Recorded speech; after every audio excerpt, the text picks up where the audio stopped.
children of the night, what music they make.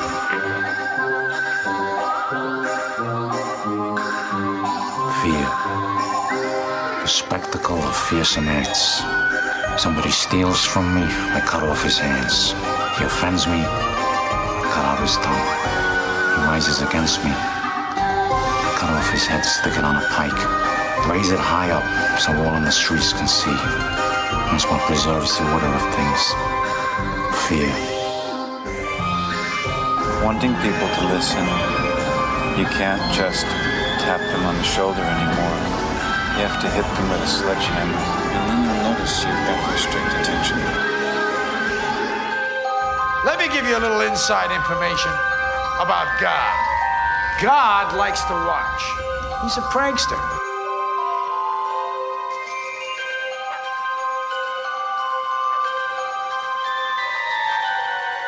The power of Christ compels you! The power of Christ compels you! When I was very young, I had this little girlfriend at church, right? And this is how Christianity is. We go to church camp out in Columbus, Texas, a place called Discovery Camp. And that sounds awesome. I was in a little Christian rock band called Zero Gravity, and we played a show out there, and it was we thought we were like rock stars and shit. Yeah. And this chick's in the pool, and I say, "Hey, bitch," whatever. I don't want to say her name. Why don't you get in the pool? Hey, and she lady. says, "No, I can't. My mom said I cannot swim with boys." And I said, "Why?" And she said, "Because every time a boy gets a boner, he comes. And if we're in the pool together," she said, "those sperms will swim to my pussy and impregnate me." Logic. I said, "I'm going to break that myth right now. If every time a man caught wood, he nutted, we would have to walk around with fucking squeegees, man. The world would be a very slimy place." Very much so. Second of all, my sperm is so fucking lazy from all the weed I smoked behind the church. They ain't swimming nowhere, bitch. If they nut out, they're just gonna plop right to the bottom. Done. Like a tear. Yeah, they'll be dead within seconds. Damn, dude. I love Christian camp stories. That's how it was, man. Like a lot of good Christian stuff happens there. Oh yeah, dude, the worst kind. So I went and find somebody else to finger bang. Right. He put God in that bitch. Thanks, Hannah. Hannah Banana. They're sitting there praying with a bag of Coke right there. Thank you, God, for this bag of Coke I just received. Did we have those sweet Christian groupies for Zero Gravity? We did, actually. Yeah. It was, so they made you like iron on shirts. All right, and so stuff. you want to go into music background, dude? We'll do it right now. I've been wanting to do this show for a long time. Yeah, we're at that point. Okay, so let's talk. This will be fun because Alex hasn't had that slice of where we're from yet. Yeah. All right, so when I was a kid, and my musical background all started with band. I didn't even know what band was, but my grandma was like, "You should start band when you get in junior high and play the trumpet, because that's what your uncle did." So I had a trumpet already because my uncle had one, and I was good at it, but I couldn't play what was on the sheet, and I couldn't read music whatsoever. So that's definitely why you couldn't play what was on the sheet. Yeah, okay. But I could play anything by ear. Yeah, and I could play fills, and I listened to a lot of like old. My grandparents and my parents only let us listen to religious music when we were kids. Gospel. Our God is an awesome God, He reigns from heaven. Thanks for triggering me. So that's all we could listen to. We weren't allowed to listen to secular music or any of that shit. So we went to an Assembly of God church, and I played trumpet in the orchestra there. And my band teacher at school called my parents in and said, "Look, he can't read a lick of music, but he's got talent. Like, he's an excellent musician. You just gotta put him in other shit. You gotta give him some private lessons." So they put me in piano and all this other crap, which led me to playing guitar. So, how old were you about this time? I was about 12 when I got my first PV Raptor. Okay. Sick. Yeah. By the time I was 14, I was okay. I was pretty much the best guitarist, like rhythm guitarist, at our church for our age, and that they had a lot of older guys that played for a long time that sucked. I love that feeling. So I used to play with our worship group at church, and then I started a band, and it was called Zero Gravity. And at the time, there was a band in Kenner. They were kind of popular. They were playing reggae music, like funk reggae Christian music. They were called Earthsuit. And then there was a Baptist church in Lockport, and they had a band called NC2, and there was a guy named Shannon who was their guitarist. And he was every kid in the area's idol. Like, he was the guy that you're like, damn, he's so fucking cool. And it's mostly because he played a Les Paul Black Beauty, 3 gold, double humbuckers. Beautiful, right? Heavy as shit. And the dude could shred. He was good. But they played kind of like Jars of Clay type music, like acoustic rock type stuff, whatever. And we played more like Christian punk. You know, we wanted to play hardcore music. We played Dogwood covers and shit like that. Stretch Armstrong. Mm-hmm. And we'd go play all these little southern state tours, and Earthsuit would get us to play and shit. So as time progressed, band broke up, and the members of Earthsuit became, which my nephew, who was my bass player, which is really weird, but we grew up together, and I married an older woman, and it just worked out that way. He became the bass player of Mute Math. And people that don't know Mute Math, it's the band that's on all of the Twilight albums. So he's actually from Lockport. Jonathan Allen is related to him by my ex-marriage. I still look at Mute Math as like one of the coolest fucking bands from around here. Paul Meany is an outstanding musician. Yeah, man. And to say that I got to play with that guy and literally open for that guy so many times, and that band, and had and at such a young age, 14, 15, 16 years old, constantly getting called back, man, come open for us. We were the youngest band out of the 3 bands that we would tour with, and have those guys come, and then having an actual encore, playing encores with those guys, and it was awesome. And then to see how it evolved and where those guys turn to is pretty cool. Where'd y'all tour around? It was all church events. We would play. It was weird things like Acquire the Fire, things up in like the Blizzard Breakaway, the youth ski trip that all the churches in the nation go to with the Bilbos, Brandon and Beverly Bilbo and all those people, Garland Bilbo. They have that shit where like 10,000 kids show up over a couple of weeks. Church camps all over the place. So basically, like, y'all paved the way for the Christian label to be stuck on a band, because honestly, like, that was a circuit that you could literally just hop on if you had an in, right, and do that tour that was already established. And it was weird how it went down, because we were already playing like local churches in the area, like, and it was weird because Catholic churches were calling us, because they're like, we have no youth engagement in the Catholic faith, so we can get a Christian rock band to come play. Holy Savior was the first church to call us in Lockport, Louisiana. Dude, that's crazy, right? Yeah. And the priest called our pastor and said, "Can we get this band to play for the fair?" He was y'all manager? Well, they didn't know how to get in touch with the youth band. and then at that time we were like, we really need a name, and we were like, what are we gonna call? And my drummer was like, what about Zero Gravity, like no limits with God or whatever? I'm like, fuck it, cool. Hell yeah. I'm sorry, heaven. Yeah. Heavenly. So that's how we started actually playing in the area at different churches, was through that. And you just built up your following. And then the churches in the area would have these huge lock-ins, and the youth groups would be 300-400 strong, especially the ones that had money. Yeah. And we learned that really quick at a young age. Like, the bigger lock-ins pay money to play. Yeah. So when they'd be like, hey, and to us, $200 for a 5-piece band, we were like, let's do it. That was huge. That was massive for kids, And it helped pay for a lot of our equipment. We didn't know what we were doing. We had like fucking Digitech RP6 processors and shit we were playing. We didn't have no pedals or anything. We were lining in, The the good thing about not knowing what you're doing, you figure it out along the way. Oh yeah, and it was super cool, and it paved the road to other things. I had an RP600. Yeah, dude, it was cool, man. It was really fucking cool. Dude, that really sounds fucking awesome. What you did before now. The coolest experience we had is when we played at a church camp in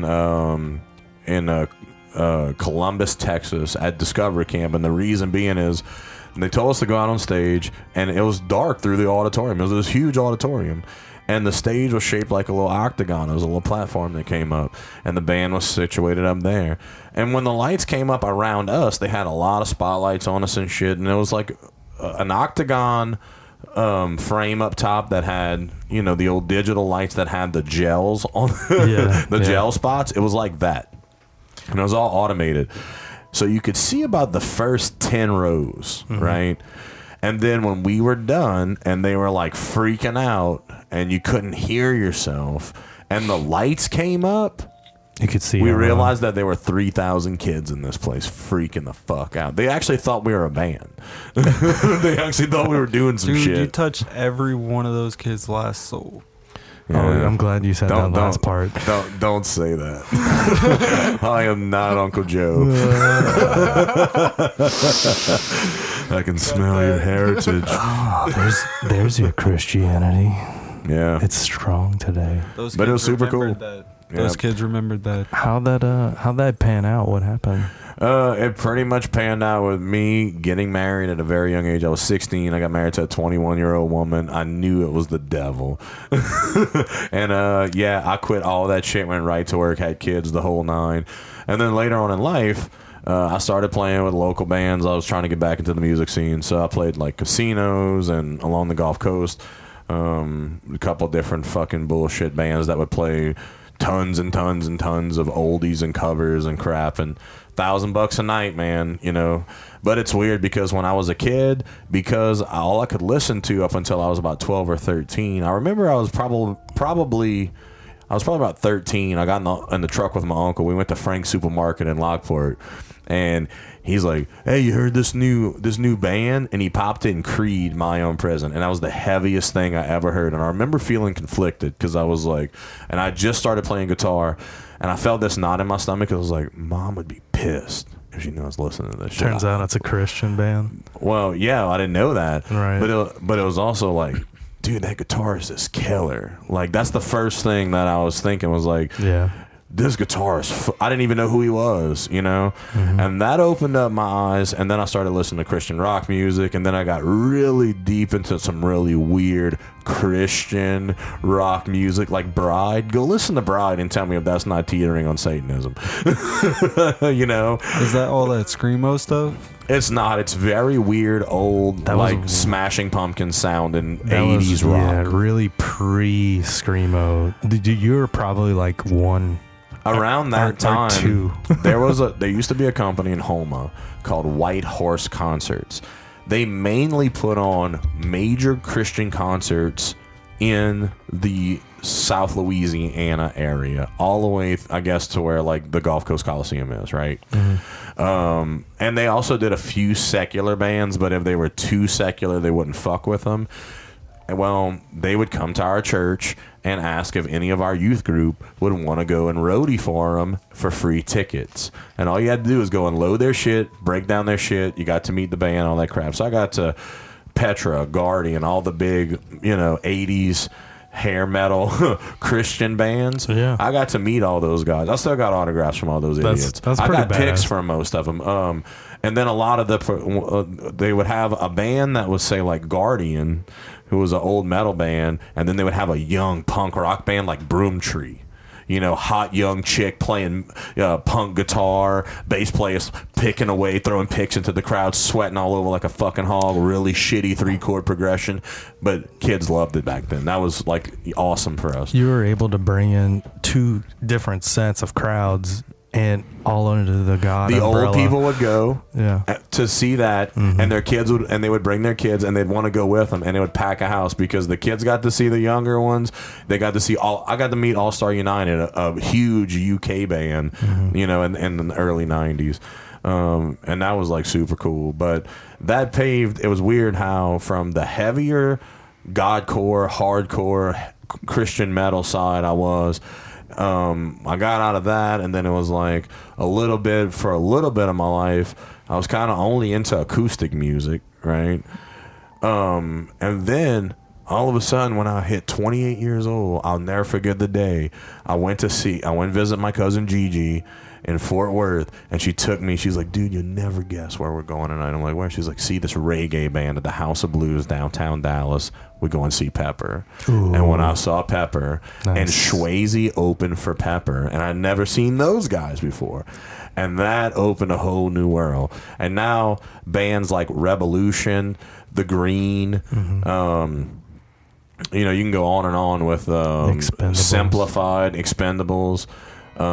Those bands have paved and literally molded what my musical, my talent is and everything today in my late 30s, because that's the stuff that feeds the soul now. That's the stuff that makes me feel good when I listen to it. What made you, I guess, like reroute? What happened besides the whole like life thing? Because that's an easy cop out. You could say the family, it took over, but there's ways to get around that. I really liked the reggae scene. I liked the message behind it. And then it's when I saw Revolution play for the first time live on their first album, and it was the absolute cleanest music.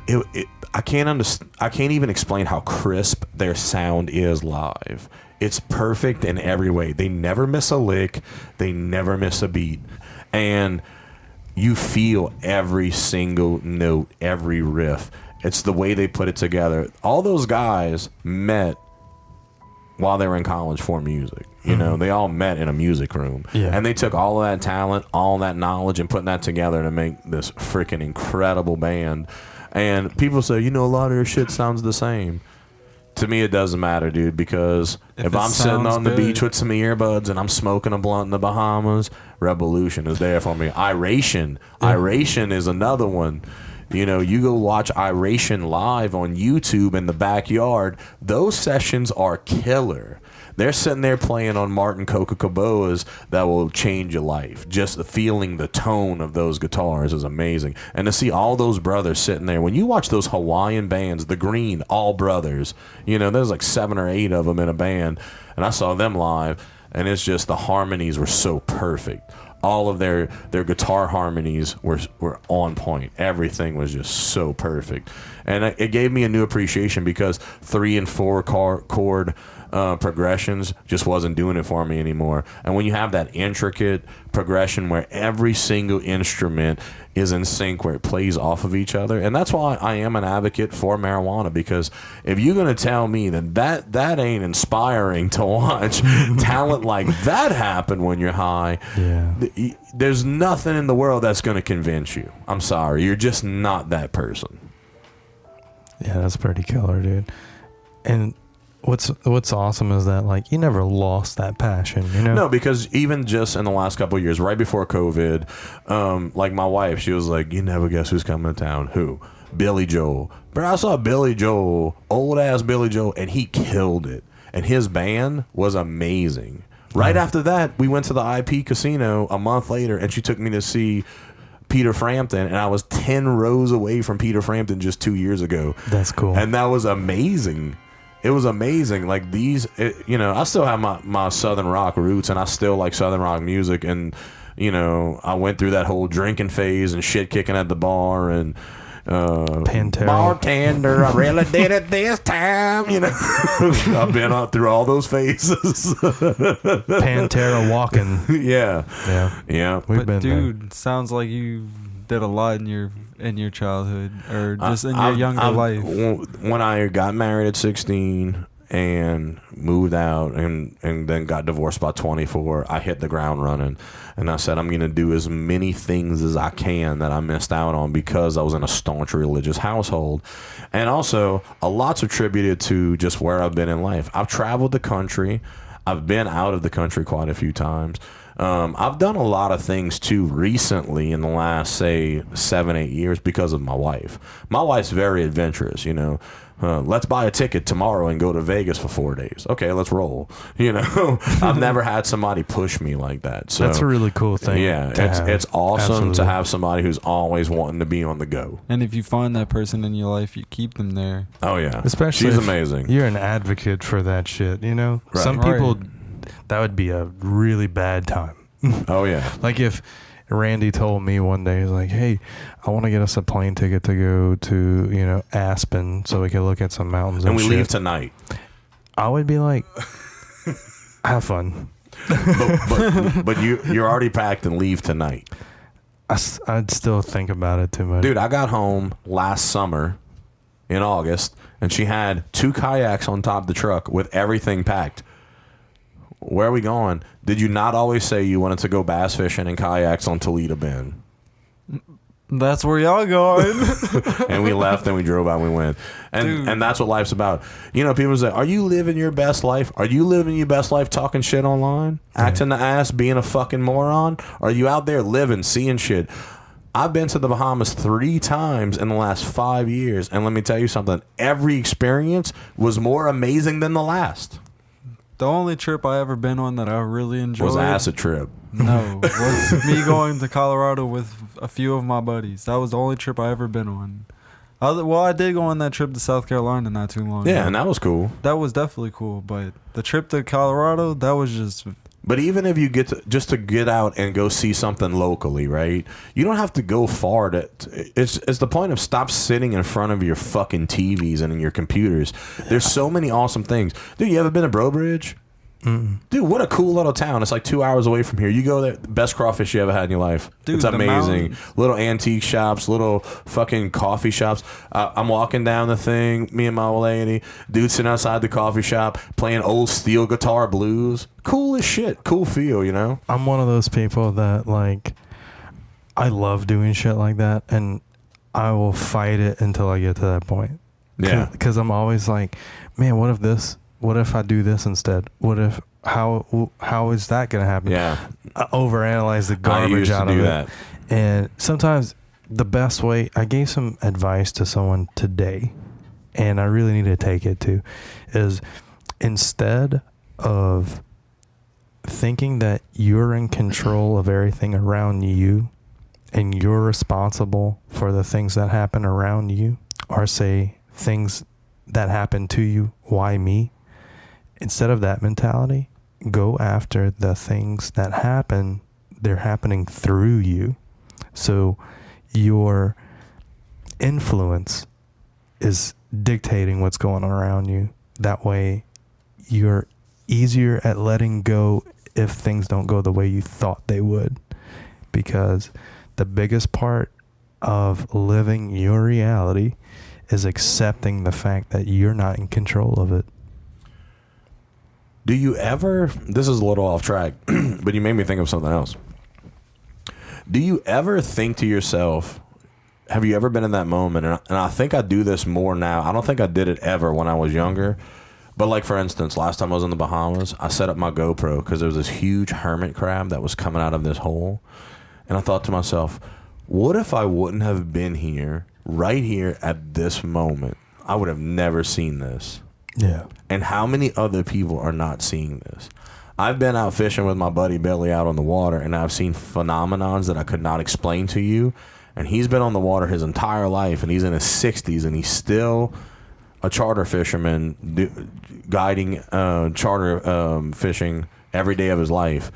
And he said to me this past year, I have never seen that in all my years on the water, and I saw it with you today. And you ever think about that? Like, what is it in life that brings that energy across your way? That's exactly why I got into art in the first place and evolved into music.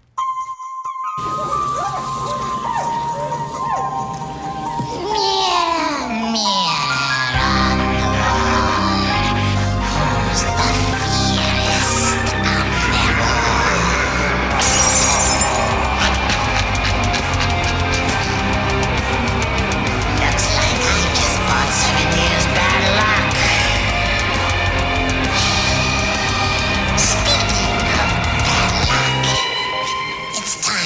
another nasty little terror tale from my Crowley collection.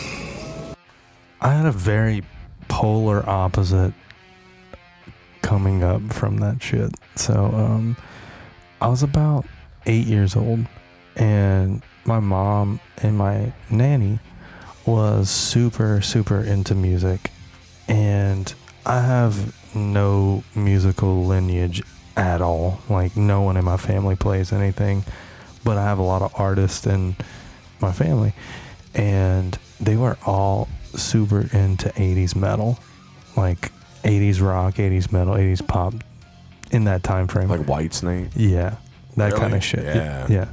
And What about like Michael Jackson and stuff like that? I was brought up on that too.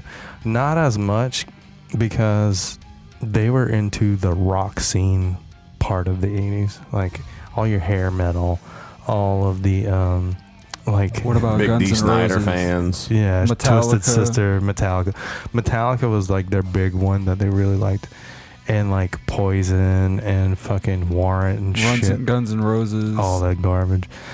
But Dude, you say that? My friend Seth literally thinks the same way. yeah, I love it still. I mean, dude, that's what I was brought up on, and I still jam it. For the time that it was good. Yeah, it's exactly what it was. But like It's now just not he's good like, now. yeah, he was like, now it's all crap. I don't like any of it. And then he Yeah. just shows me like what's the name of this band? I can't think of it. Noble Oak. Noble Oak. Yeah, all it was for that time, it was the new thing, and it was really cool because it was actually like really virtuosic in the guitar playing stuff. And what happened was, I was 8 years old, and they took me to my first concert, which was Van Halen. And You were 8 at Van Halen? Yeah. That's badass. That is very badass. That's sick. They took me to a Van Halen show, and I was 8 years old, and I still remember it. How was the Did show? Eddie blow your mind? That's absolutely what got me into being an artist in the first place, because I will never. That is polar opposite from your biggest inspiration being Eddie Van Halen, and mine being Mark Tremonti. Yeah. Jesus Dude, that's a Christ crazy versus milestone the at devil. 8 years old, going to a Van Halen That's amazing. concert. I was running with the devil. Props to your fucking fam, dude. For real. They brought me up right, absolutely, and I'll never forget it, dude. It was the fucking. Where was the concert?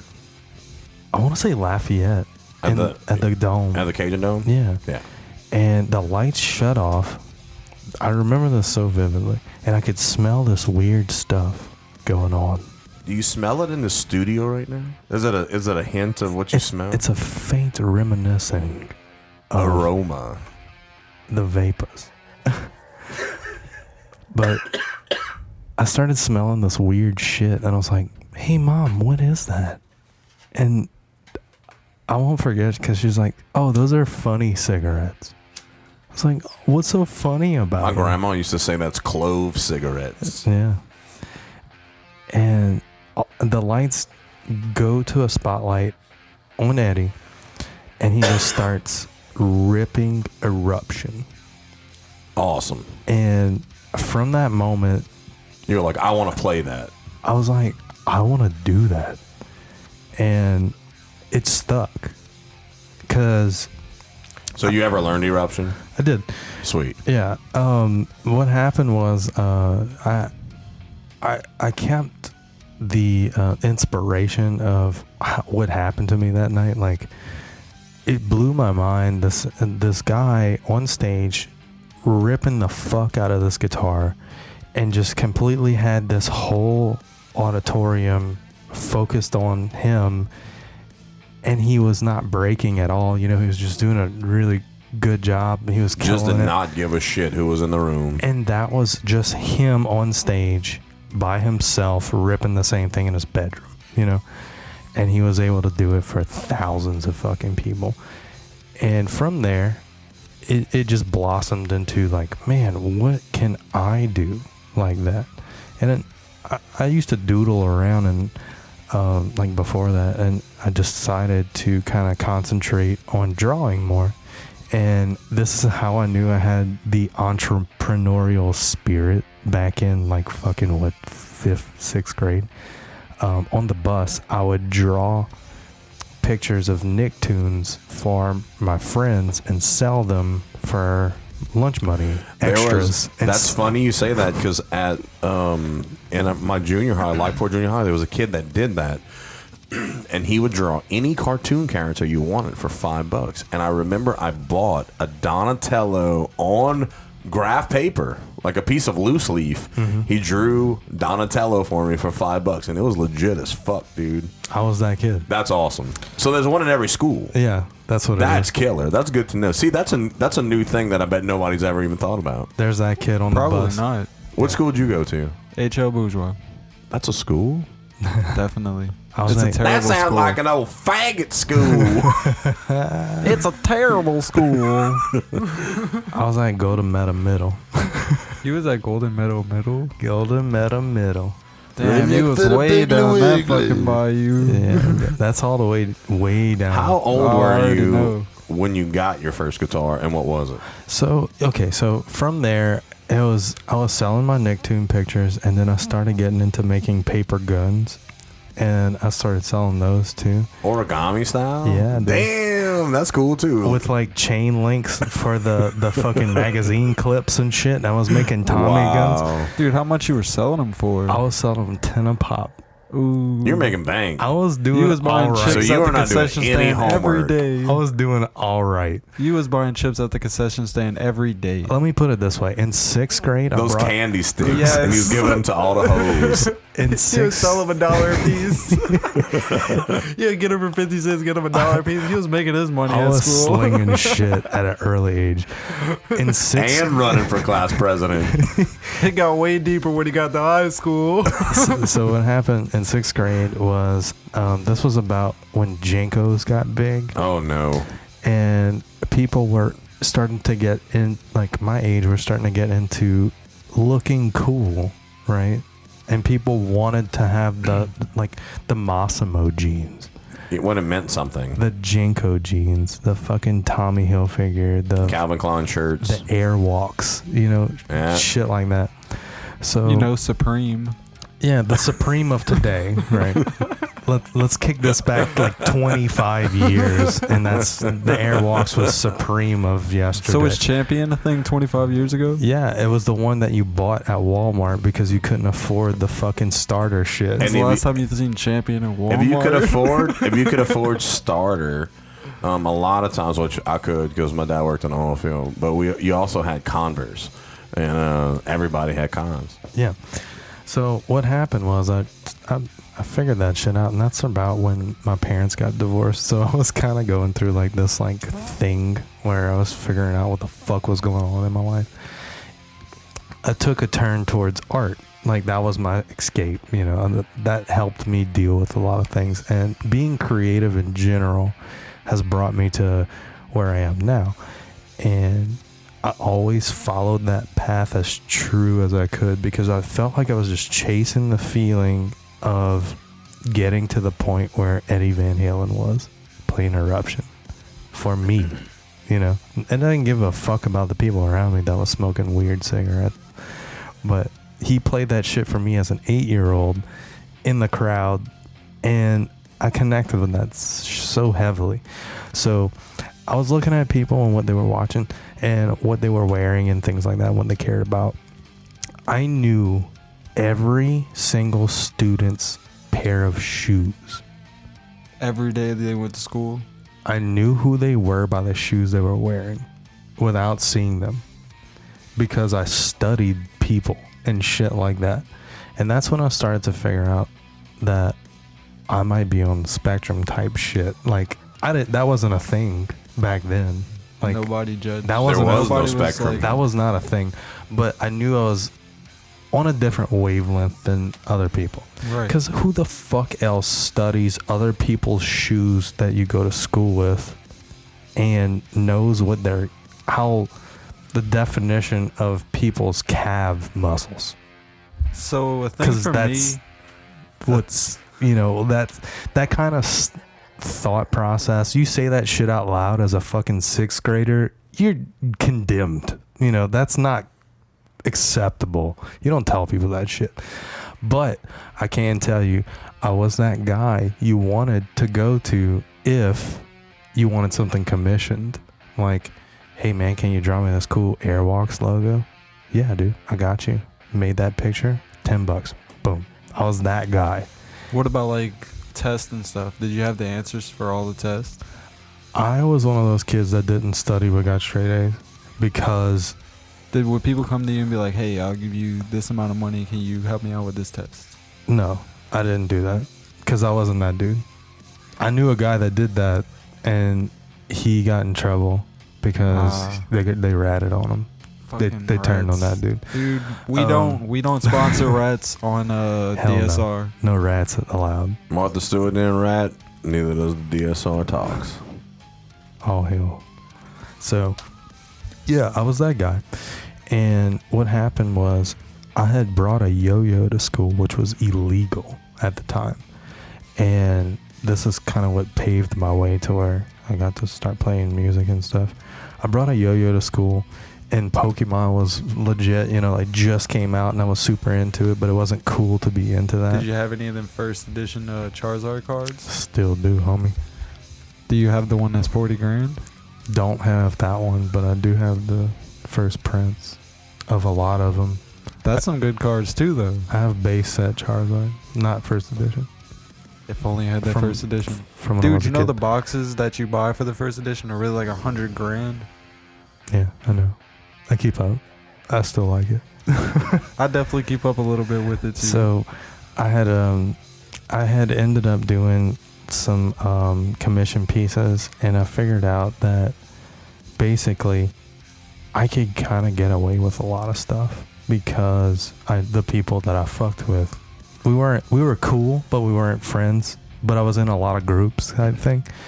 And I brought a yo-yo to school, which was illegal, and I was fucking flipping my yo-yo in front of everyone because I forgot that it was illegal, but I played it off whenever I got caught that I didn't give a fuck. You know, like, damn, dude, Tyler doesn't give a shit. He was playing with his yo-yo in front of fucking teachers. Take my yo-yo. I don't give a shit. This is my fucking yo-yo. I'll yo-yo wherever I want. And I treated it like that, and I got in school. So I went to in school. Can you imagine the girls lining up like, do me yo-yo master? Can I play with your yo-yo? Yeah, dude. So he's like, bitch, my yo-yo has tampon strings tied together. I was hitting the yo-yo super hard, and then they gave me in school. I want to dive deeper into this yo-yo thing real quick. Sure. So were you just like yo-yoing like super cool, like just yo-yoing up and down, or were you like walking the dog? Were you butterflying? Were you doing like some sick ass tricks? I was walking behind this group of kids and butternut squash. I was checking out this dude's Jankos because I was like, damn, those are mammoths. That's fucking badass, right? Those pockets go all the way to the ground. You could have fit in the pocket. And I'm like hitting the fucking walking the dog, and I'm like walking the dog while, giving that. Was it a cool yo-yo that lit up or? No. Oh, I had one of those. Straight dunking. See, I must have been a rich kid. Straight dunking. I just didn't know. Well, I was walking the dog, then I did the cat's cradle fucking shit. While walking, like... And cats in the kitchen and the Peking moon. And I walked in front of a group of teachers, and they were like, hey, you with that yo-yo. Hey, stop walking the dog in the hallway. And they all the kids, this was like behind a group of cool kids, and they turned around, and I just kept walking the dog looking at the teachers, and then I snapped it back up. Like a bitch. And then put it in my pocket, and you're like, you can't have that yo-yo. So I shot the moon in front of her. And they brought me to the office, and all the cool, done been mooned. all the cool kids were like, "Damn, this dude just mooned the teeth. That was a nice moon. He just fucking mooned the fuck out of that. And it was a full moon, right? Dude, he mooned the fuck out of that yo-yo. So that kind of gave me the attitude of like I could convince people that I'm anything, because I'm not really that kid at all. I just didn't give a shit at that time. This is the only thing I know that a Dunkin' yo-yo done changed his fucking life. Dude, The only one I know. I hit that. I hit that so I was hard. like one of the Somebody hit his last stride few- at 12 years old with a yellow Dunkin' yo-yo. Dude, my last year of school, this was like one of the last few years where they actually gave a shit if you had a phone or not, and they would take it from you. One day I was walking through the hall, and I had my earbuds in. I was listening to my music, minding my own business, not worried about anything else around me. The principal walks up. He's like, "Give me your earbuds." I was like, "No, I'm about to go home and catch my bus." He was like, "Give me your earbuds or don't come to school tomorrow." I was like, "Well, I guess I'm not coming to school tomorrow." So he didn't write me the slip or anything. So I went home, got on my bus, and I left. And I came back the next day. He was like, "I thought I suspended you." And I was like, "No, you didn't write any write-ups or anything." So here I am. You would have just Yeah, counted but he as a didn't take missed your day. yo-yo. No. A fucking iPhone ain't shit. No. A that's not- yo-yo. that's Back big. in the 90s? I had an Android at that time. That's a big deal. That is a big deal. We didn't have fucking laptops and computer gadgets. We didn't have shit. No, we didn't.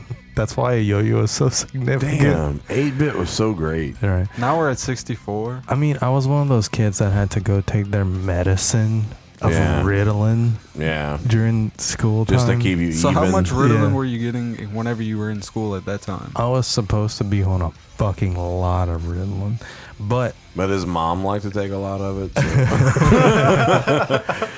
So, she cut me so back. he only got about When I half was as in- much. She When cut I me was in back school, pretty they hard. had me on Adderall. I used to get 15 milligrams, and then one day they was like, "Yeah, let's bump them up to 25." That was when I would turn like 10. I used to from- snort Adderall and suck dick for beer.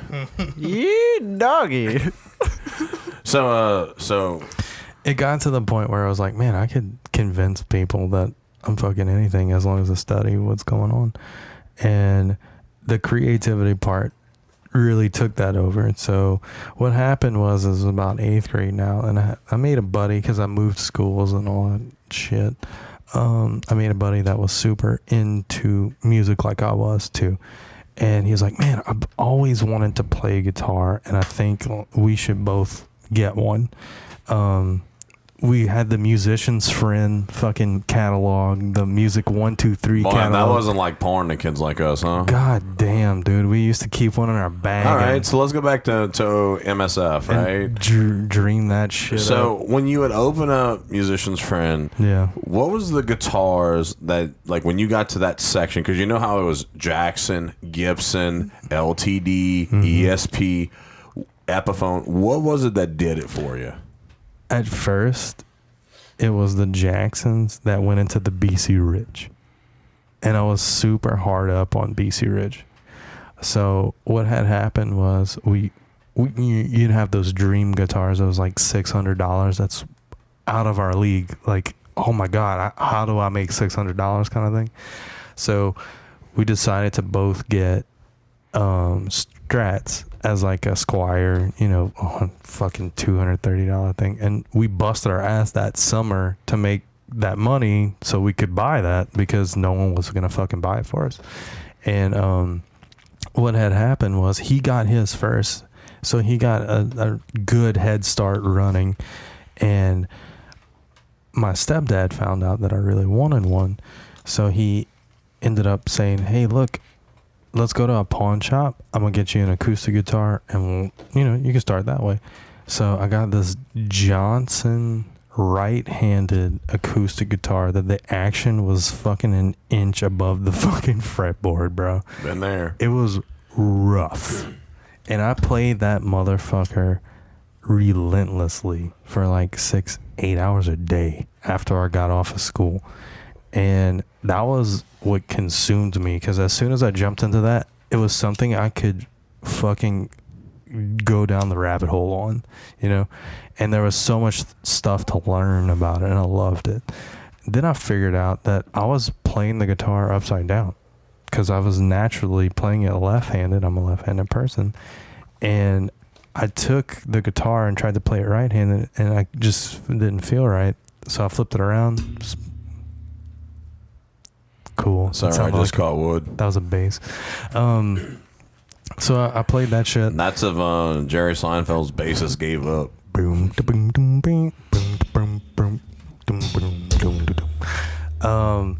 So yeah, I started playing, and it was a right-handed guitar upside down, and that's how I learned a lot of songs for like the first year and a half that I played.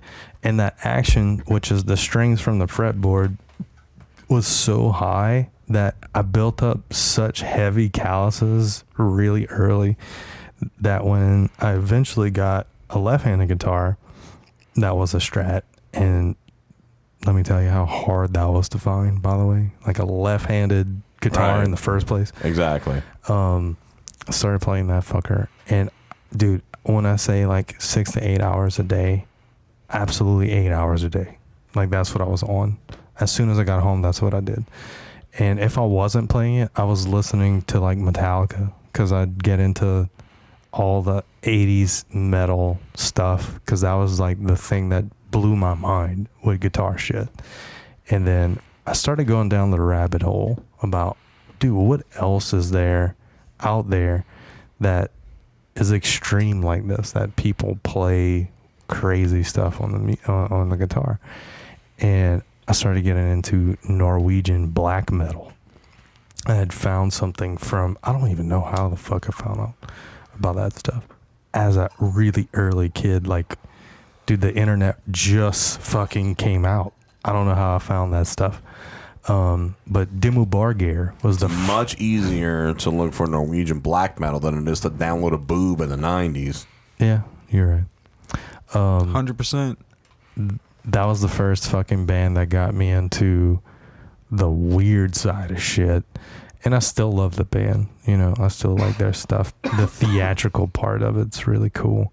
So that got me down the Satanistic style of guitar playing and what comes with that and the tones and all this evil shit. So like I naturally went down that road and started playing music that way, and I got to the point where I was writing songs and stuff, and it was all in that vein of heavy stuff and, you know, like black metal shit and death metal technical stuff. And I started writing songs with lyrics and things, and like I started wanting to, man, I really want to kind of play with a band, but I don't know how the fuck I could even do that. So my first girlfriend I was dating her like all through high school, and her uncle played in a band called Penelope Head, and they were like hard rock, but they were all in their 30s and shit. I'm fucking 15, you know, and they find out that I play, so I'll go over, and they're playing their set, and they're like, oh, dude, show us what you got, man. So I had my guitar, you know, they told me to bring it, so I was plugged in, and I started fucking around, and I started playing Eruption, and they were like, holy fuck, like, do you know how to play like this? I was like, well, I know this one, but I know some other stuff too.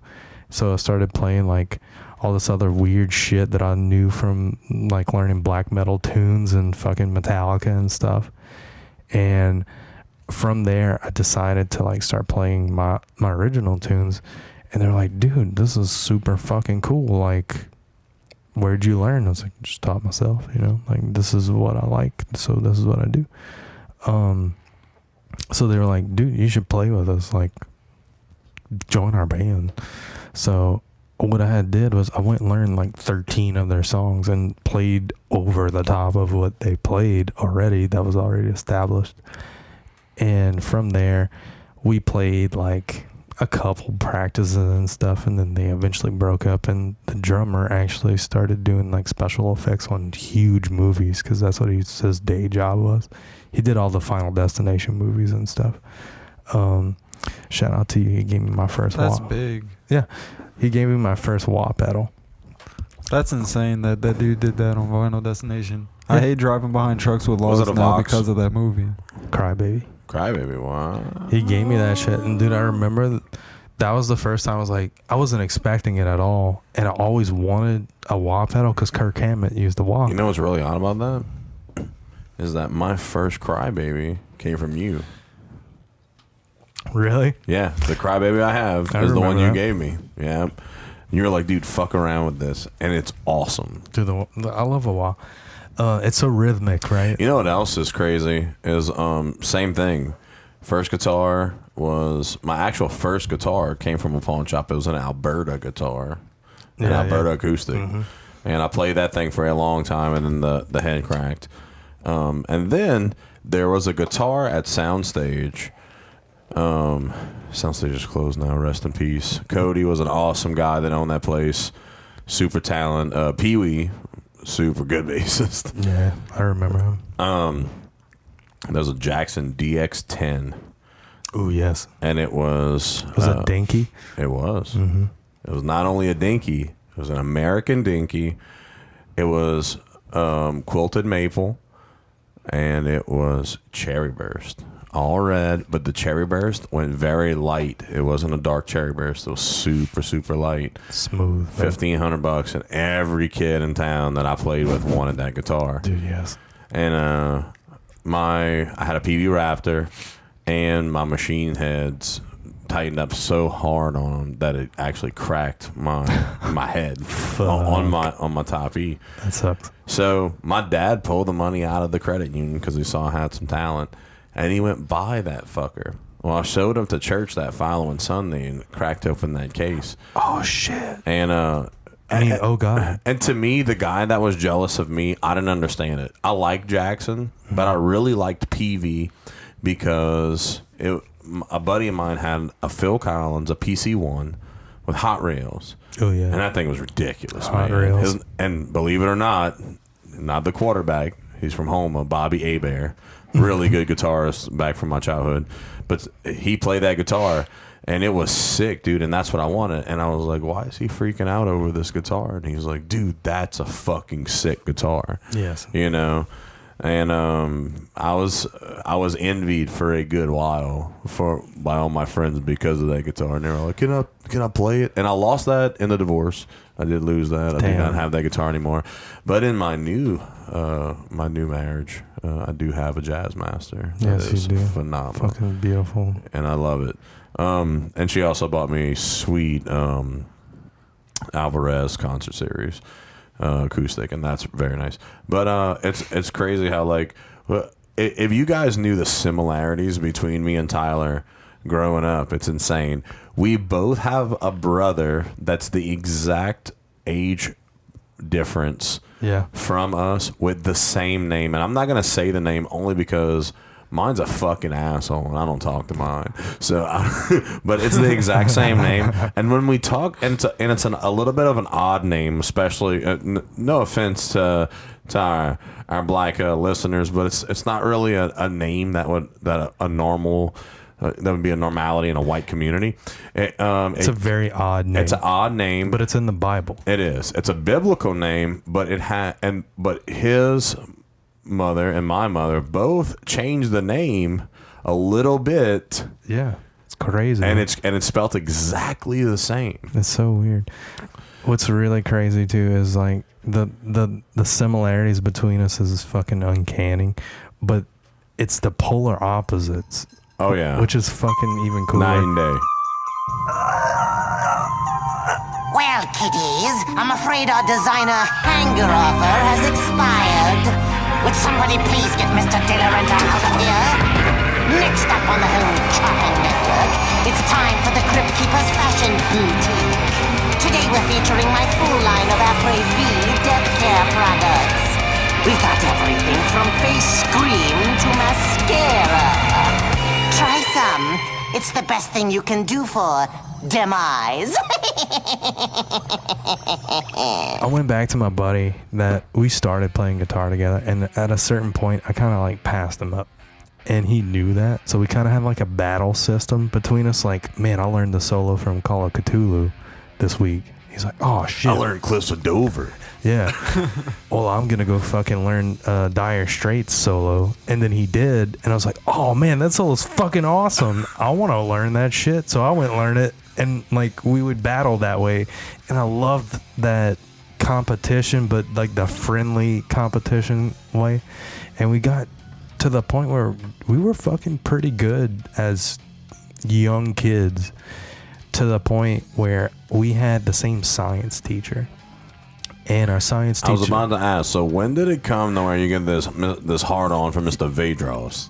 Mr. Vedros was our science teacher, and we took his class. He was good. That we were so happy. Be honest, was he good? We were in there together, so we could make fun of him. That he was so hard for playing music because he had a cover band called Bleeding Purple because they loved LSU shit like that, and. We won't ever forget this. And dude, this is my buddy from way back that we're not close anymore, but we're still like spiritually connected kind of thing. And what happened was he would say like, man, there's some songs that people just can't learn because they're so good, like Black Dog from Led Zeppelin. And we looked at each other and was like, this is the next fucking song we're going to learn. So we did together. And we played Black Dog really well, which is a moderately technical song for a Led Zeppelin tune. Yeah.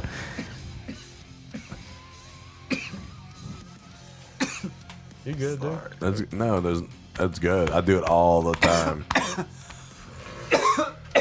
Some good ass weed. So smoke weed every day. At the end of this dude's semester, he has like a show and tell kind of thing, but like you go in and make a presentation about science. So we decided to do our presentation together and say it was a group project, and he was cool with it.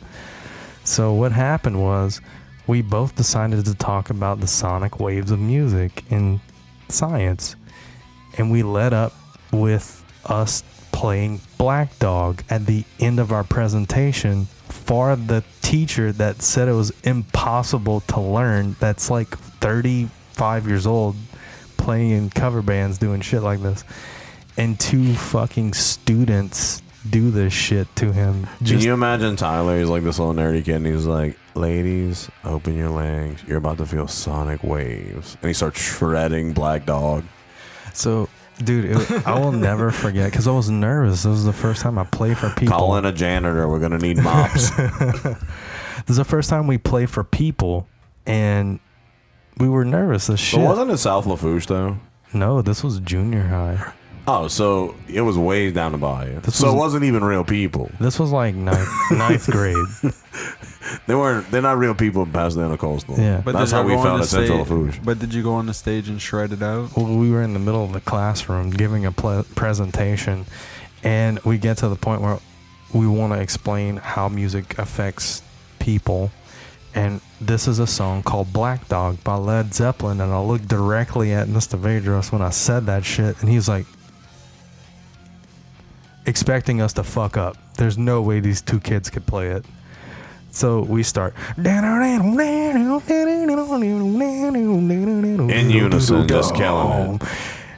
And I saw his face like completely go from I got this shit to oh fuck, where's my life gone? Yeah.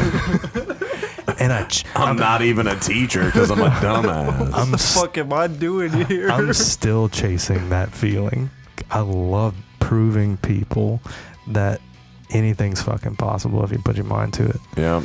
And we're prime examples of that shit. Bro, it's what got me doing it. And the biggest part of it is we decided to start a band like after high school together.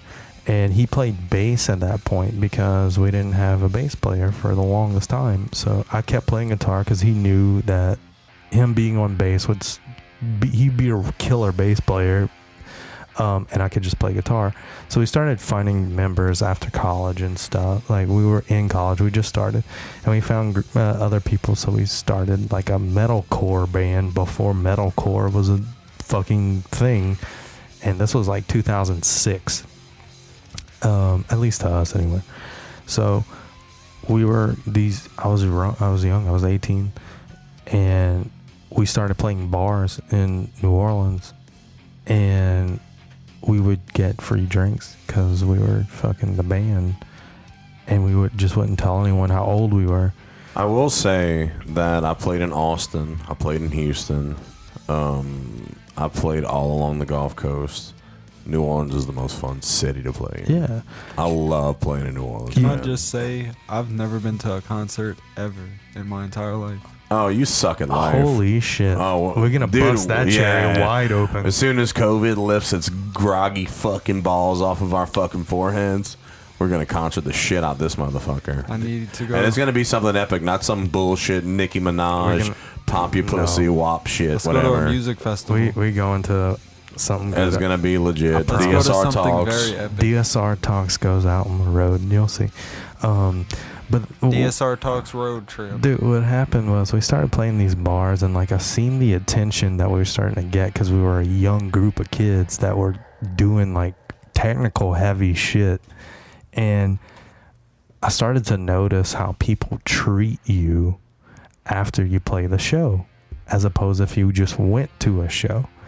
And it's like if they watched you play, they stick around to talk to you after. If you're worth a fuck. Yeah. Yeah, I know that feeling. It was super cool because like people would come up to you and they would be like, dude, that was so awesome. That was such a cool show. And how old are y'all? Because we looked really young, you know? And I was like, I'm 21 years old today. Because it's the only legal thing I could say to be in this bar right now, bitch. Right. So we did that for a good 3 years. And Did y'all ever get caught? No, not a single time. If you're not doing anything to draw attention to yourself, fighting and all kind of bullshit No. around here, Dude, you're fine. You just gotta act nonchalant. No, we were good. And I was like, man, this is so cool. We could actually turn this into something. And all this time I was still in college and I was studying for a business degree. So what had happened there was one of the other guys, that my drummer in that band, started another band that was really not like metal at all. And that's the only thing I kind of knew how to play was heavy lead solo-y type shit. And they started like this kind of post-punk reggae band. And they started doing shit together and getting together enough to where they could call themselves a band. And he had asked me, he's like, hey man, you want to come jam with us? I was like, sure. So I went to one of their jam sessions and I didn't know what to fucking do over chunk, chunk, chunk, chunk, chunk, chunk, chunk. Yeah, the good stuff. You know, I didn't know what the fuck to do over that, so I just started shredding balls without distortion. And it actually sounded fucking neat. Because I was like, man, this is pretty fun. And different. This is neat. And they're like, man, this does sound fucking weird, you know? Why don't you dial it back but do the same lead stuff? So I was like, okay. So instead of shredding, I was more like tastefully adding melody. Filling it, yeah. And making it nice and full and creamy. And that from that point, it made me realize that I am the glue to most situations I'm in. Absolutely. And 100%. I enjoy being the glue because I'm not the substance. I get to hold it together. And that you do, even with this. I'll give you that. And like I've said, I've seen a lot of incredible musicians and much less guitarists in my life. And I'm a decent guitarist, dude. I am. I mean, my vocals is where it's at. But with all the guitarists I've ever seen, and I'll say this live on the air right now, my favorite guitarist is sitting right in front of me. I've heard every aspect of what Tyler has put out there from the heavy side. I personally like the reggae side of it because I can sit there and smoke and just jam that shit for a fucking couple goddamn hours and be good with it. But the diversity of it, and to also see, you know, just from all of that to going into writing a original song like urban western to where you break out the old acoustic again, and going into something like that just to be able to, you know, be multi-versatile in everything you do in art. That's a hard thing. That's something that you don't find every day in everybody. And we're lucky on this show. DSR Talks is super packed full of stuff. It's crazy. So it's crazy because you do get polarized on like, man, I really want to focus on playing guitar, but I also don't want to lose my artistic ability with drawing. And where do I go this week, kind of thing. And you get better at it, because like I think about it, how good would I be at playing music if I would only have stuck to that and not took back. I think about that every day. You know what I mean? And it's not a good way of thinking, it's just that's because then I have to snap myself out of it and say, but you know what, playing in hotel lobbies for steak night, do you want to still be there? That's just a facet to what brought you to where you're at now. Do you want to be producing and hosting and doing all the things, the multifaceted things that we do in media that we do now? I'd much rather this, just because it brought me to this point. Exactly. There's a meaning for this. That's why you're here and not there. Yeah. It's a much better way to think about it. But what had happened was we started playing these tunes, and I was like really feeling it because it was a totally different vibe, and we were still playing in the metal band too, so that was like kind of scratching both ends, right? What eventually happened was the heavy band just kind of dissipated, which it sucks because that was all my original stuff and things like that. But what had happened, I was able to focus on this other style of music, which was reggae and ska and punk and things like that. And it got me into a different mindset after you start smoking weed. Instantly, once you're high and used to playing music when you're high, it's a totally different world. Or if you're one of those idiots that immediately light up and then you're blaring Collective Soul. I can't handle that. Smoking weed and then actually going listen to music. Yeah, it's therapeutic, man. It definitely is. Especially if you're listening to some really good vibes. Dude, for sure. So what had happened was the name of that band was the Tata Destroyers. Because they would nut so hard with their sonic waves. I need to listen to this band. It'll blow your tits off. What happened was the name of the band was literally to nut on titties, right? The Tata Destroyers. Yeah, because Glazed Titties was taken already. Right. They were down in Dulac. But my favorite part was, dude, we kept doing this. And we started to build up a following because we kind of made a scene in the area for ska, pop punk, and reggae tunes that were all original. And at that point in time, zombies were like just coming onto the scene as being cool. So the whole premise was that Tata Destroyers was a reggae ska punk band that sang about zombies, Nintendo games, and just fucking shit up and stupid fucking zombie Donkey Kong. Kong. That was just some really hardcore shit. It was perfect for the time. Let's just say that. And we had a bunch of cool friend bands that were doing stuff too in the area. And this was the point where Homa had a really big music scene. It was awesome for a while, and it was weird because if you would go to any jam night in any bar any night of the week, and you went and I've done it, and you just walk in and you want to go jam and hop on stage and just play whatever and fill in, you were playing with some of the best musicians around. It was super cool. What happened to that stuff? So what happened? Okay, we'll get to it. Unfortunately, it died. Apparently, it died with the economy. The economy died. Yeah. When we stopped drilling in the Gulf, it died. Yeah.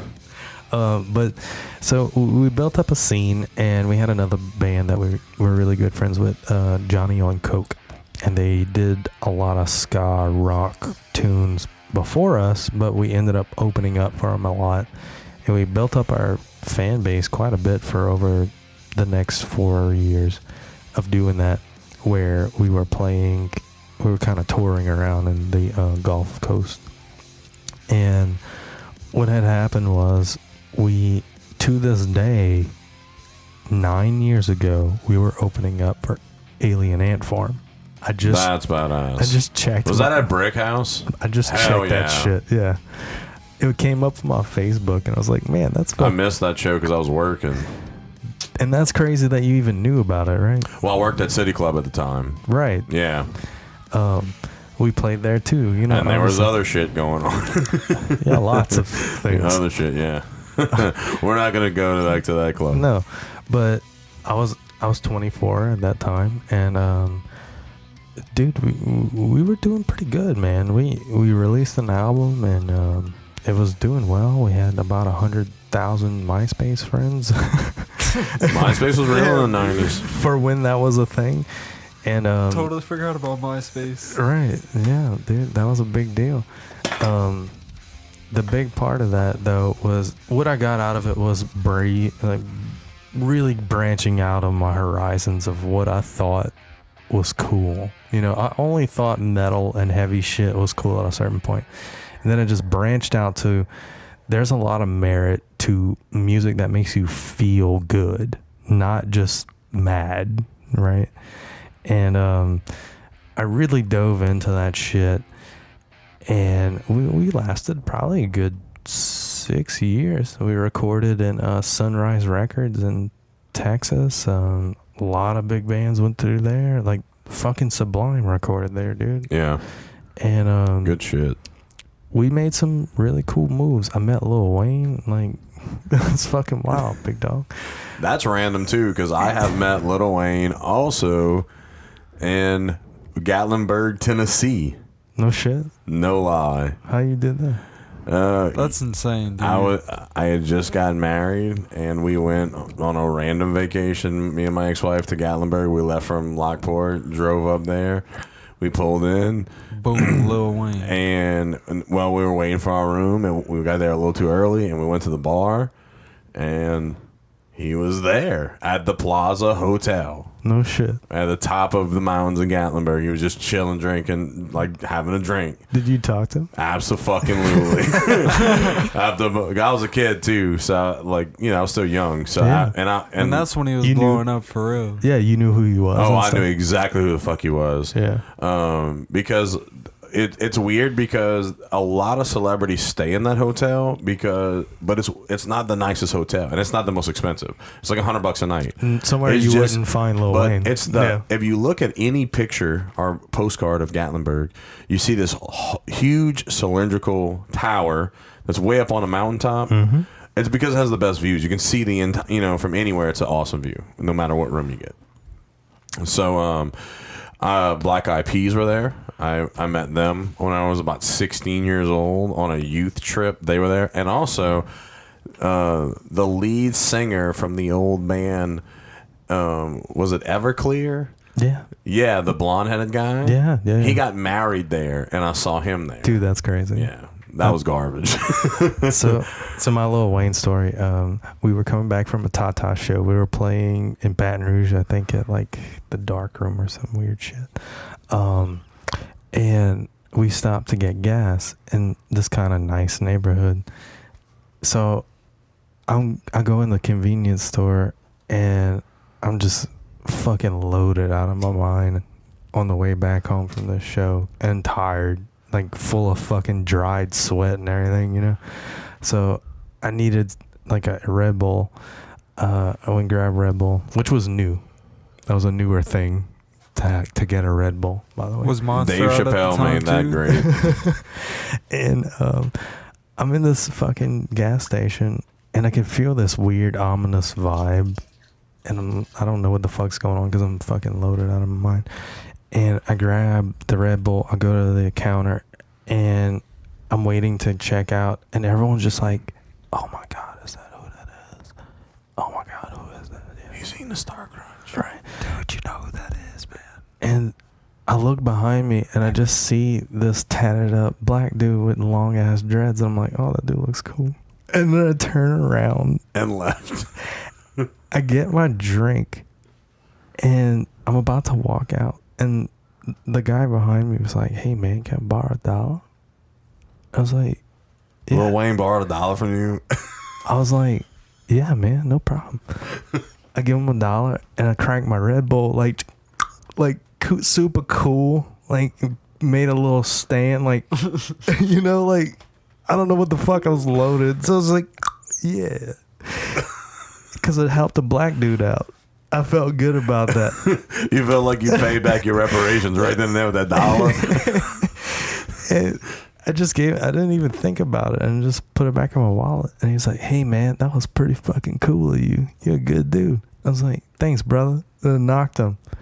And I walked out, and there was a girl waiting to walk in the store, and I could see she was like freaking out. Like I thought she was like having a problem, like a panic attack. Yeah, she was to shit herself. And I look at her, She was a super fan. I was like, are you okay? Like, you know, what's going on? She's like, you just talked to Lil Wayne. I'm like, what are you fucking talking about? And he's like, that was Lil Wayne. You should have said, nah. That's my motherfucking nutty from the east side, you heard me? You just talked to Lil Wayne. I was like, you telling me I just gave Lil Wayne $1 to buy some bubble gum? And she's like, celebrities do not carry cash or any means of anything. I've hung out with a few, and they were like, they go like, wait, yeah, I can't buy a case of beer. They only got hundreds, and they don't want to break them if they got them. Or they don't have any. So she was freaking out, and he walks out, and he's like, you have a good one, bro. And then he knocks me again, and gets in a Rolls Royce that was like sitting at the gas station. And the girl was like, yeah, his grandma lives around here. That was Lil Wayne. I was like, oh, shit. So I'll go back in my car with the rest of the band. And I'm like, dude, I just bought Lil Wayne a pack of bubble gum. And they're like, fuck off. No, you didn't. They didn't believe me. And you were probably like, dude, yes, I did. Unless I was so and loaded that I fucking totally don't. I made it all. You know what? In my mind, what I wish would really happen is that I walk into the gas station where I buy bait, ice, and gas every time I go fishing, and in there they have those wrap snacks where they have those like Lil Romeo chips. My dream is that I walk in and Lil Romeo is in there eating a bag of his own chips, son. Hey, Bank. I like these. That'd be fire, son. That'd be so cool. Ranch is good. But meeting celebrities is good and bad because what's the best wrap snacks? Lil Romeos, they are good. The I like them. Amigos. My boy Blake Tozan, we cannot go fishing without 2 bags on him just in his bag. That's funny. Yeah, he likes him some wrap snacks now. Dude, yeah, I've never really eaten wrap snacks. Dude, he's like all Jewish and shit, like or whatever he wants these to be. These are kosher certified. Yeah. And then all of a sudden he'll like put one of those in his mouth and he turns into like a white rapper. And he's like, getting geeks, the whole what, dude? You're white. Stop. I'm Kodak Black. He's like, sorry, the honey barbecue got to the brain. Dude, that's funny. Getting geek, hit the toilet for a quick jack off, and by the time I catch another, rip my dick skin off. It's like, what are you saying, man? Did you insult me? We're going fishing, bro. Calm down. Okay, so I guess this was around Carter 3 when that all happened. And y'all remember when No Ceilings came out, his mixtape? Yeah. Well, there's a song on there that talks about bubblegum. And I was like, damn. Oh, that song's about me. I was like, damn, that dude wrote that song My about dollar me. bought that song. That was the inspiration. And that means that So I just want to say, Lil Wayne, I've been featured. You owe my man some money. I've been featured. Also, because I'm calling you out, it's a 5% finder's fee. I have found you. I have called you out. Plus that cut the check, son. That dollar sponsor us. That dollar has accrued interest. It's been at least 10 years. But yeah, man. That was an investment. We also played an after party for Less Than Jake. That was pretty fun, man. At the Dragon's Den in New Orleans. Less Than Jake's pretty good. Hell yeah, man. They were really cool. We did some... we had a show with this band called Celestial Banana. That sounds gay. And they were a hardcore ska band. Damn. So it was a hardcore band. They had like a trumpet with a distortion pedal That's on exactly what they had. Damn. And their front man, he had a suit and tie on. And as soon as the first song started, he had enough time to rip all his clothes off down to like a tighty-whitey underwear set and he would pour fake blood all over his body and shit, like syrupy fake blood, and he would just scream in the microphone like an asshole. But this dude fell off of a stage that was like 8 feet tall by broke his face. by being an asshole, and you couldn't tell if he was really bleeding because he was full of stupid shit all over him. He was full of blood, fake blood. And dude, the band's just like this like hardcore ska band, so they're just like, it's like if Mighty Mighty Bosstones and Gore made a baby. Yeah, that's what a good did way they end to up put it. doing after that one show? I don't know. I wish I knew, because I hope they went somewhere with that act. That was pretty good. But he would just scream as fucking loud as he could into the microphone for the Till whole he fucking set. blacks out and falls. And you know how in you the know? first song. That all happened in the first song. I was like, damn, how do you follow that up? You can't. Fuck. Dude, I've seen so many musicians like wipe out at local clubs. Like at City Club one night, there was this band from Memphis, Tennessee, that was a Pink Floyd cover band, dude. Ooh, Pigs?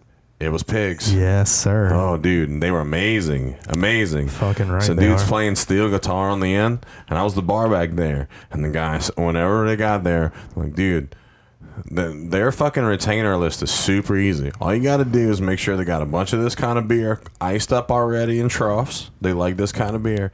And the steel guitar player likes Varial Barton whiskey. The cheapest one we got. Shit. So he sent me to the liquor store to go buy this shit because we didn't have that garbage in the bar. And he said, go get the biggest bottle they have. And if they don't have a huge bottle, get 2 large bottles. He's like, just whatever the largest is. If there's a gallon, get it. If there's a fifth, fine, get 2 of them. So I found a gallon of it. I bring it back. It was like $3 for a gallon. Yeah. It's on stage with him behind the speaker. At about half show, the dude is so drunk, he decides in the middle of a song he's going to have to take a piss. I think it was Time, actually.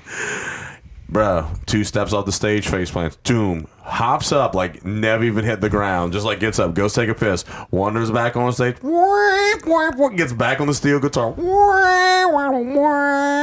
Perfect timing. Amazing. So basically, yeah, that's where I just started to go down the deep end of music as a conceptual feeling, and I wanted to see and explore everything I possibly could, because I was pretty closed off, just like you know, like I was in a little room for a long time, and I thought that room was all that I could really be in, and then I opened up to this wide, crazy area, and I loved it.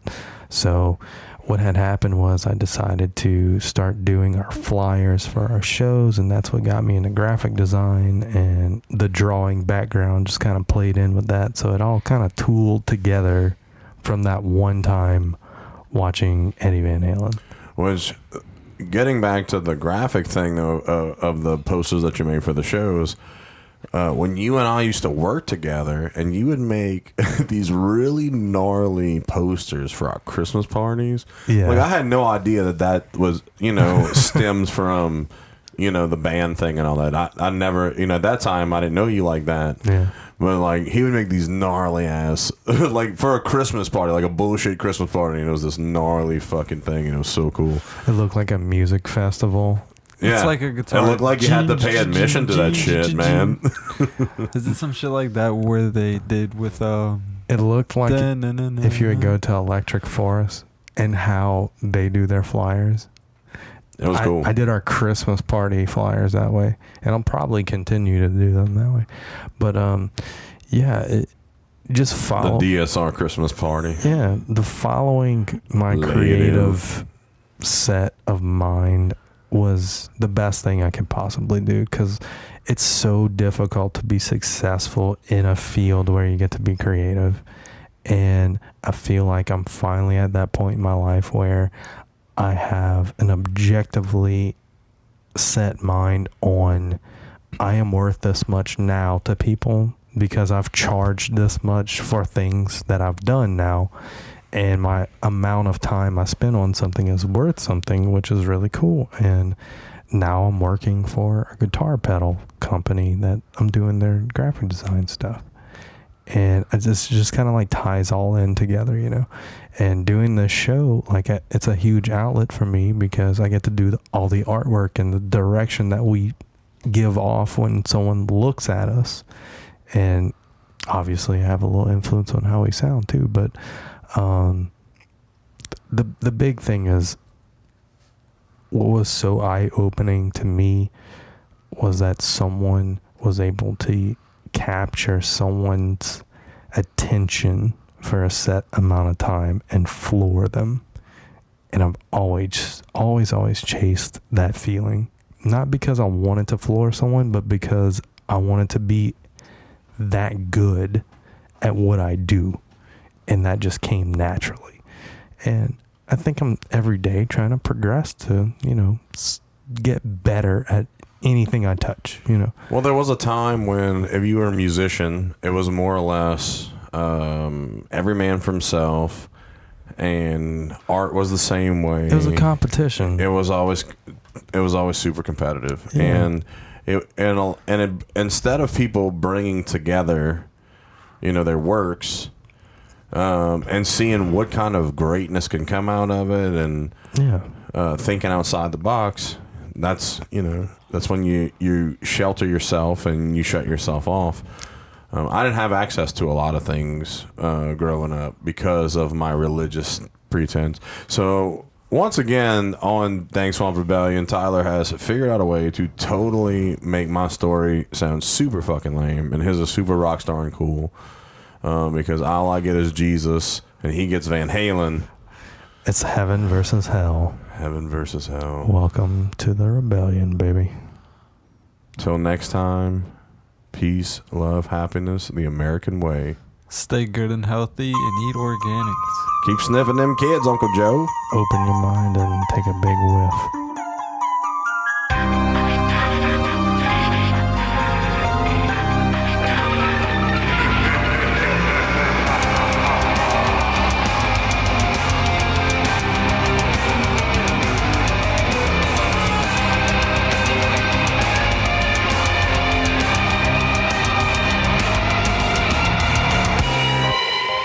Thank you for listening to Dank Swamp Rebellion. Check us out on dsrtalks.com.